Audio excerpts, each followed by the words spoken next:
J'ai rejoint la famille de Dieu, exaltée et joyeuse, mes mains portent... Dis donc, tu t'entends soupirer. Tu soupires tellement que tu gâches ma bonne humeur.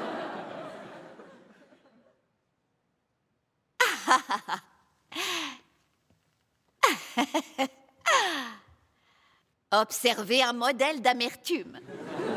Allez, dis-moi, qu'est-ce qui se passe? Tu soupires encore? C'est le pasteur Yann. Il est encore venu? Ah. Quand tu m'as lu les paroles de Dieu Tout-Puissant, je les ai trouvées merveilleuses. Mon cœur en était tout égayé. Mais le pasteur Yann n'a fait que me troubler. Il m'a aussi lu des versets de la Bible. Quel verset? Le Seigneur Jésus a dit, « Si quelqu'un vous dit alors, le Christ est ici ou il est là, ne le croyez pas, Car il s'élèvera de faux Christ et de faux prophètes. Ils feront de grands prodiges et des miracles, au point de séduire, s'il était possible, même les élus. » C'est exact. Et se fondant sur ces versets, le pasteur Yann a dit, « Celui qui prêche la venue du Seigneur ne dit pas la vérité. Celui qui dit que Dieu va s'incarner ne dit pas la vérité. » Oui. Il a aussi dit qu'en croyant à Dieu Tout-Puissant, Nous avons été trompés. J'ai été très désorienté quand j'ai entendu ça. Croire en Dieu n'est pas vraiment chose facile. Qu'est-ce qui t'a désorienté? Hein? Bon, une question. Le Seigneur Jésus a dit « Je viens bientôt ». Est-ce que tu crois ça? Bien sûr que je le crois. Et puis, dans les derniers jours, quand le Seigneur reviendra, n'y aura-t-il pas de faux Christ et de faux prophètes qui tromperont les gens? Bien sûr que si. Alors, comment distingue-t-on le vrai Christ des faux Christ? Se pourrait-il qu'à cause des faux Christ et des faux prophètes qui trompent les gens, tu nies le retour du Seigneur Jésus? Se pourrait-il qu'à cause des faux Christ et des faux prophètes qui trompent les gens, tu refuses de recevoir l'œuvre du Seigneur Jésus revenu? Ça, c'est comme si tu t'affamais de peur de t'étouffer. C'est vrai, ça. S'il y a un vrai Christ, il doit y en avoir de faux.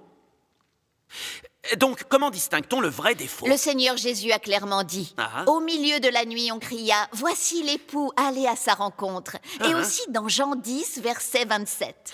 Mes brebis entendent ma voix, je les connais, et elles me suivent. Sachant que toutes les paroles de Dieu Tout-Puissant sont la vérité, que c'est la voix de Dieu, nous croyons en Dieu Tout-Puissant. Est-ce incorrect d'y croire? C'est tout à fait correct d'y croire. Le Seigneur Jésus a dit, car il s'élèvera de faux Christ et de faux prophètes, ils feront de grands prodiges et des miracles. Ces paroles sont très claires. Les faux Christ font montre de signes et de merveilles pour tromper les gens. Dieu Tout-Puissant exprime la vérité, ce que les faux Christ ne peuvent ni exprimer ni imiter. Cela prouve que Dieu Tout-Puissant est le Seigneur Jésus de retour. Et attends une seconde. Redis-moi ça, tu veux bien? J'ai dit beaucoup de choses, que dois-je répéter? Les deux dernières phrases. Les faux Christ font montre de signes et de merveilles pour tromper les gens. Dieu Tout-Puissant exprime la vérité, ce que les faux Christ ne peuvent ni exprimer ni imiter. Tu as compris? Est-ce que je dois rembobiner? Ah, c'est vrai, ça.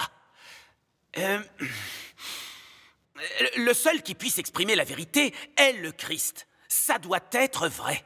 Ceux qui ne peuvent pas exprimer la vérité doivent être de faux Christ qui trompent les gens. Comment n'y ai-je pas pensé? Chérie, tu m'as fait sursauter. Excuse-moi.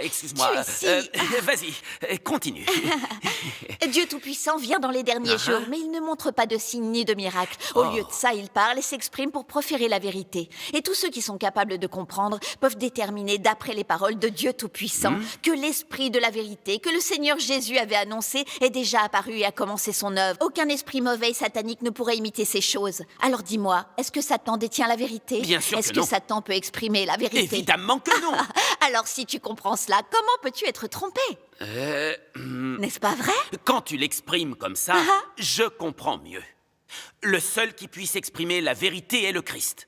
Et ceux qui ne peuvent faire montre de signes et de miracles sont certainement de faux Christ qui trompent. C'est exact. Après que le Seigneur a terminé son œuvre de rédemption Et est monté au ciel. pas une seule personne n'a pu exprimer la vérité pendant 2000 ans. Mais après sa venue, Dieu Tout-Puissant a exprimé beaucoup de vérité. Ses paroles se sont propagées comme l'éclair dans le ciel à partir de l'Est, jusqu'à l'Ouest. Les paroles de Dieu ont bouleversé le monde entier. Et qu'est-ce que c'est? Quoi? La venue de la vraie lumière et le bannissement de l'obscurité. Dieu a fait quelque chose de vraiment grandiose. Comment as-tu pu ne pas le voir? J'ai vraiment été ignorant. Je le pense aussi. J'ai failli être trompé par les pasteurs et les anciens. Plus on lit la parole de Dieu Tout-Puissant, plus on comprend la vérité et plus nos cœurs se réjouissent. Non? Le PCC a beau diffamer et calomnier, le monde religieux a beau résister au Christ et le renier, il n'y a jamais de doute dans notre cœur. Alors, pourquoi as-tu été trompé? Pourquoi? Oui, pourquoi? Parce que tu ne lis pas la parole de Dieu Tout-Puissant, tu ne comprends pas la vérité, alors quand le pasteur te trouble, tu es inévitablement perdu. Vieil idiot! Depuis toutes ces années, je n'écoute que le pasteur interpréter la Bible. Et j'ai toujours cru ce qu'il disait, mais cela semble vraiment être un problème. Oui, c'en est un. Pourquoi je n'ai aucun discernement quand il m'arrive quelque chose? Il semble que je manque totalement de vérité. Si tu peux lire et comprendre, la parole apparaît dans la chair. Oui. Je te garantis que le pasteur sera incapable de te tromper, même s'il est très rusé. Alors il faut que je lise davantage les paroles de Dieu Tout-Puissant. Oui, c'est sûr. Hé, qu'est-ce qu'il y a? Peut-être que tu devrais échanger davantage avec moi à ce sujet. Tu es toujours ici et là à répandre la bonne parole. Tous ces gens peuvent reconnaître que l'œuvre de Dieu Tout-Puissant est réelle, mais j'ai lu les paroles de Dieu Tout-Puissant tout seul, et je ne comprends qu'une toute petite partie de la vérité. Excuse-moi, excuse-moi. Allez, viens par ici. Bien, tout d'abord, lisons la parole de Dieu et voyons ce qu'est le Christ et comment le connaître. La parole de Dieu Tout-Puissant nous dévoile complètement ses vérités et ses mystères. Alors lisons-la. Voilà. Le Dieu incarné s'appelle le Christ. Et le Christ est la chair que revêt l'Esprit de Dieu. Cette chair ne ressemble à aucun homme qui est de chair. Cette différence tient au fait que le Christ n'est pas de chair et de sang, mais est l'incarnation de l'Esprit. Il possède à la fois une humanité normale et une divinité complète. Sa divinité n'est possédée par aucun homme. En fait, l'implication de l'incarnation de Dieu est que Dieu vit et œuvre dans la chair. Dieu, dans son essence même, devient chair, devient un homme. Ah, c'est vrai ça. Oui. La parole de Dieu Tout-Puissant explique ça si clairement. Oui, c'est vrai. Ça veut dire que le Christ est Dieu incarné. Exactement. Oh là là, j'ai cru au Seigneur la moitié de ma vie, mais je ne comprenais pas ce qu'est le Christ. Ah, quelle façon misérable de vivre. Exactement. Dans le monde religieux, on ne peut pas comprendre la vérité en écoutant les pasteurs et les anciens. C'est vrai. Oui, donne, je vais te lire un autre passage. D'accord. Celui qui est l'incarnation de Dieu doit avoir l'essence de Dieu.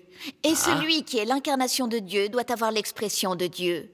Puisque Dieu se fait chair, il doit apporter l'œuvre qu'il doit faire. Et puisque Dieu se fait chair, il doit exprimer ce qu'il est. Et doit être capable d'apporter la vérité à l'homme, de donner la vie à l'homme et de montrer le chemin à l'homme. La chair qui ne contient pas l'essence de Dieu n'est sûrement pas le Dieu incarné. Il n'y a pas de doute à ce sujet. Continuons.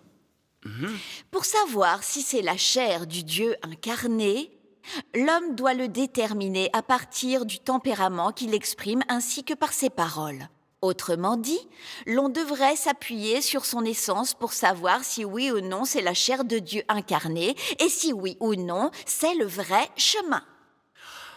Puisque Dieu se fait chair, il doit être capable d'apporter la vérité à l'homme, de donner la vie à l'homme et de montrer le chemin à l'homme. Tu répètes le point le plus important.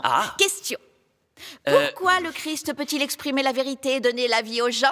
Parce que le Christ est Dieu incarné. Réponse correcte. T'as gagné 10 points. C'est un jeu télévisé maintenant. Assieds-toi, je te prie. Le Christ est la chair qu'habite l'Esprit de Dieu afin de devenir humain. Le Christ possède l'essence divine et il est la vérité faite chair. Donc le Christ peut exprimer la vérité, pourvoir aux besoins des gens et accomplir l'œuvre de purification et du salut de l'humanité. Personne ne possède ces choses ni ne peut les accomplir. Ah, c'est bien vrai. En son temps, le Seigneur Jésus a dit « Je suis le chemin, la vérité et la vie ». Le Seigneur Jésus a exprimé un grand nombre de vérités, a indiqué aux gens la voie du repentir, il a dévoilé le mystère du royaume des cieux et enfin, il a été crucifié pour racheter toute l'humanité. Les paroles et l'œuvre du Seigneur Jésus prouvent entièrement qu'il était le Christ et le sauveur de l'humanité. C'est absolument vrai. Oui. Bien, chérie, Quoi? laisse-moi continuer. Vas-y. La première fois que Dieu s'est fait chair en tant que Seigneur Jésus, il a accompli son œuvre de rachat de l'humanité et de pardon des péchés de l'humanité. Dans les derniers jours, il s'est de nouveau fait chair en tant que Dieu Tout-Puissant. Et se fondant sur l'œuvre de rédemption du Seigneur Jésus, il exprime la vérité pour accomplir l'œuvre du jugement, commençant par la maison de Dieu. Il met à nu et juge les raisons pour lesquelles l'humanité pêche et résiste à Dieu, et la vérité sur la corruption de l'homme par Satan. Il révèle comment Dieu juge, purifie et sauve les gens, comment les gens devraient se repentir pour entrer dans le royaume des cieux, comment les croyants peuvent obtenir la vie éternelle. Attends, et donc, doucement, allez, prends un peu d'eau. Dieu Tout-Puissant exprime toutes les vérités que nous ne comprenons pas, nous qui croyons au Seigneur, et il nous apporte la voie de la vie éternelle. Ah oui, ça alors. Quoi? Je n'avais entendu aucune de ces Tu ne lis vérités. pas souvent la parole de Dieu, donc évidemment que non. Ah, Hé, pourquoi tu t'en vas? je dois y aller. Aller où? Écrire tout ça dans mon cahier. Tu aurais pu le dire avant. Et toutes ces paroles sont trop importantes. Même mal écrit, c'est mieux qu'apprendre par cœur. C'est vrai. Et aussi, comment ceux qui croient en Dieu devraient lui obéir